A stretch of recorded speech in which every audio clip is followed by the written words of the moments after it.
Bonjour, comment vas-tu? Aujourd'hui, je voudrais t'expliquer pourquoi il est important qu'en tant que petit youtubeur, tu ne suives pas les conseils des gros youtubeurs, que tu ne regardes pas leur modèle. Bah oui, parce que c'est logique cette histoire-là. Quand tu commences sur un média comme YouTube, mais c'est pas valable pour le podcast, pour le blog, tu as tendance à regarder, et nous regardons tous ce que font les gros, les grands créateurs, les gros créateurs, ceux qui ont beaucoup d'abonnés.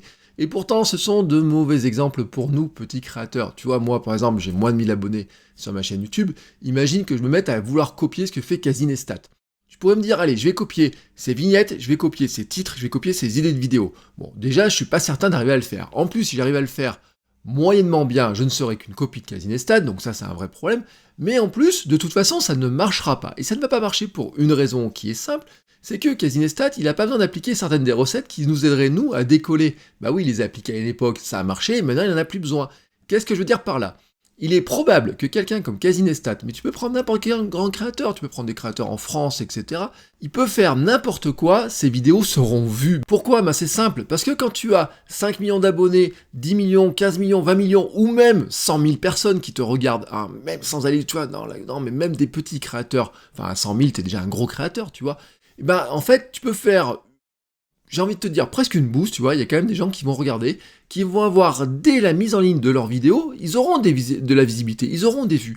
Bah oui, ils peuvent faire une mauvaise vignette, un mauvais titre, ils auront quand même des vues, tu vois, c'est clair et c'est net, parce qu'ils ont déjà construit leur audience, de audience qui est abonnée, tu vois, des gens qui sont abonnés, qui même ont mis les cloches, etc. Donc tu vois, bah ça, à la limite, pour eux, ils s'en foutent, ils s'en foutent. Je dis pas, tu vois, je ne dis pas que, quelque part, ils ne le font pas bien, parce que le pire, c'est qu'ils le font bien. Tu vois, la plupart du temps, ils le font bien. Mais en fait, ils pourraient mettre une mauvaise vignette, ils pourraient mettre un titre, même, tu vois, juste des points d'exclamation, ou n'importe quoi dans le titre, juste des points d'exclamation, tu vois. Par exemple, Casinestat, je suis sûr qu'il fait une vidéo, il met 10 points d'exclamation comme titre, rien d'autre, sa vidéo, elle fera quand même beaucoup de vues. Toi, tu fais ça, t'auras 0. Moi, je fais ça, j'aurai 0. Pourquoi? Ben, tout simplement parce que je n'ai aucune audience. Qu'est-ce que tu veux que des gens viennent regarder une vidéo, il y a 10 points d'exclamation sur ma chaîne à moi où il y a 700 abonnés. Alors ça marche pas ce truc-là, tu vois, et c'est pour ça qu'en tant que petit youtubeur, tu vois, je peux pas faire cette technique-là, c'est pas possible. L'autre truc aussi qui ne marche pas, c'est que les gros youtubeurs, bah leur audience, ils sont abonnés, ils sont fans, etc., ils les suivent, ils connaissent tout de leur vie, tu vois.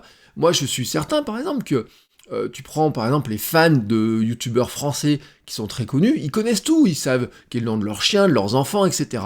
Toi, si tu découvres pour la première fois cette vidéo-là, si tu me découvres pour la première fois comme ça, si tu ne m'as jamais vu avant, je peux te dire un mot, un prénom, Camille, tu ne sais pas qui c'est. Est-ce que c'est mon chat, mon chien, ma fille, ma femme, tout ça, tu n'en sais rien. Si tu écoutes mon podcast tous les jours depuis maintenant 2 ans et demi, tu sais que c'est ma fille. Voilà, tu sais que c'est ma fille. Mais sinon, tu ne le sais pas. Et donc, je pourrais tenter, tu vois, de faire comme ces grands youtubeurs, etc., de dire « Ah bah aujourd'hui, je vous montre le calendrier de l'Avent de ma fille Camille. Ma fille Camille ouvre le calendrier de l'Avent. » Sauf qu'en fait, moi, comme il y a personne qui me suit, que j'ai pas d'audience, ça ne servira à rien, puisque personne n'est intéressé par ce que fait Camille. Bon, en plus, je vais pas le faire, parce que je vais pas la montrer. Mais personne ne sera intéressé par ce que veut faire Camille. Et donc, à partir de là, comme personne ne connaît Camille, et que personne ne me connaît moi, personne ne va regarder cette vidéo-là. Personne n'aura même idée de la chercher. Regardez ma fille ouvrir son calendrier de l'Avent, personne ne s'y intéresse vraiment à ce truc-là. Alors, est-ce qu'il n'y a pas de solution? Est-ce qu'on pourrait pas faire autrement? Bon bah déjà, je vais te donner une première bonne nouvelle. Déjà, il faut soigner tes vignettes et ton titre, ça c'est essentiel. La description de ta vidéo. Surtout, il faut te poser une question importante, c'est qu'est-ce qui va être intéressant pour les gens que tu vises? Quelles sont les questions qui se posent? Comment tu vas les aider? Vraiment te focuser, je sais même pas si on le dit, tu vois, vraiment faire le focus sur les gens en disant comment je vais les aider. Bon, bah c'est quoi le problème, tu vois, d'un papa comme moi, qui a une fille de 2 ans, et ma femme, etc., on a notre fille a presque 2 ans, quel est notre problème en tant que parent? C'est d'arriver à lui faire un calendrier de l'Avent pour fêter Noël, pour attendre Noël, même si elle sait pas trop ce que c'est, en essayant d'éviter de la gaver de chocolat dégueulasse à 5 ou 10% de chocolat et 90% de sucre, parce qu'on n'a pas envie de lui donner des mauvaises habitudes, on n'a pas envie de lui donner trop de sucre à 2 heures du repas, et qu'elle soit énervée, etc., le soir, qu'elle soit... Enfin, on l'aide pas, quoi, c'est pas un cadeau de faire ça. Et on a plein de parents qui sont dans cette situation-là. On a plein de gens qu'on pourrait aider en donnant cette petite astuce-là. Comment on a fait notre calendrier de l'Avent? Eh ben, comment on a fait notre calendrier de l'Avent pour une petite fille qui a bientôt 2 ans sans la gaver de chocolat? Ça, tu vois, c'est pas un titre de vidéo, mais on n'en est pas loin. En tout cas, j'ai le sujet de ma vidéo. Et donc, on pourrait faire un titre de vidéo. Comment faire un calendrier de l'Avent pour une petite fille de presque 2 ans sans la gaver de chocolat? Bah probablement, je suis sûr que ce serait une vidéo qui marcherait, parce que dans ce cas-là, on montrerait comment on a fait un calendrier sensoriel. Ma femme, elle a fait un joli calendrier sensoriel, notre fille, tous les jours, elle ouvre des cases, etc. Elle va sentir des odeurs, toucher des textures, etc.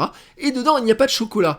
Mais ça va intéresser des gens, alors que montrer Camille qui ouvre son calendrier de l'Avent, il n'y a personne qui sera intéressé, sauf ceux d'entre vous qui sont super fans. Mais pour l'instant, je n'ai pas de super fan, c'est en masse pour dire que je vais avoir des centaines de vues, des milliers de vues avec ça. Et non, tout ça pour dire qu'en fait, c'est simple, il y a des choses que les gros youtubeurs peuvent faire, parce qu'ils ont construit une audience, et que nous, en tant que petits youtubeurs, on ne peut pas faire, parce qu'on n'a personne qui nous suit encore assez. Alors, qu'est-ce qu'on doit faire? Eh ben, on doit construire d'abord une audience, on doit d'abord rentrer dans les cases qui vont permettre, dans les méthodologies qui vont permettre de construire une audience, d'être découvert. Donc on va soigner la vignette, on va soigner le contenu de la vidéo, on va soigner le titre de la vidéo, on va faire en sorte qu'elle intéresse quelqu'un qui ne nous connaît pas, qui ne sait pas qu'on existe. Et bah oui, c'est le problème, c'est que personne ne sait qu'on existe. Et donc, on doit créer des vidéos pour des gens qui ne savent pas qu'on existe, mais qui ont un problème dans leur tête. Donc on doit rentrer dans la tête des gens pour se dire, pour une personne que je vise, qui a un tel ou tel problème, pour ma fille par exemple, c'est des parents d'une petite fille qui aurait environ 2 ans, et on sait qu'ils ont tel problème, telle pensée, etc.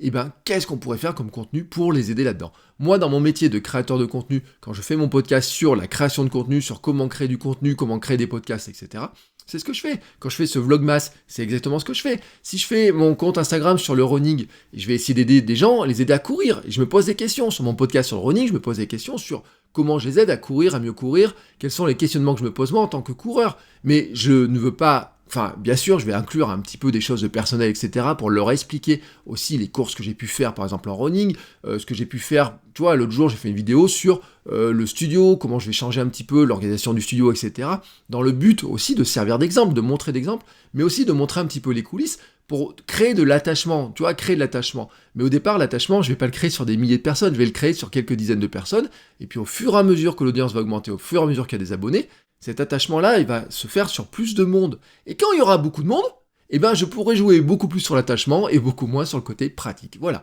C'est comme ça, en tant que petit youtubeur, on doit d'abord faire du contenu qui va attirer les gens avant de raconter notre vie, parce que ici, la télé-réalité, les gens, on n'est pas des héros de télé-réalité, quoi. Ils viennent pas regarder notre télé-réalité à nous. On peut filmer notre télé-réalité, on peut se faire notre télé-réalité, mais si on veut avoir de l'audience, il faut aussi que notre télé-réalité ait une occasion d'aider des gens qui ne savent pas qu'on existe, et donc qui les aide vraiment. Voilà, c'était mon petit conseil du jour. Si tu en veux d'autres, tu sais que tu as tous les liens dans la description, et notamment mes petits emails secrets que j'envoie tous les mercredis, donc demain, si tu regardes cette vidéo le jour de sa sortie, mais j'envoie tous les mercredis, donc tu peux t'abonner à n'importe quel moment. J'envoie des conseils vraiment complémentaires à tout ce que je raconte ici, donc n'hésite pas à t'abonner, il y a tous les liens dans la description, et n'oublie pas aussi de t'abonner à la chaîne, et moi je te dis à bientôt pour une nouvelle vidéo, enfin non, à bientôt, non, à demain. Ciao!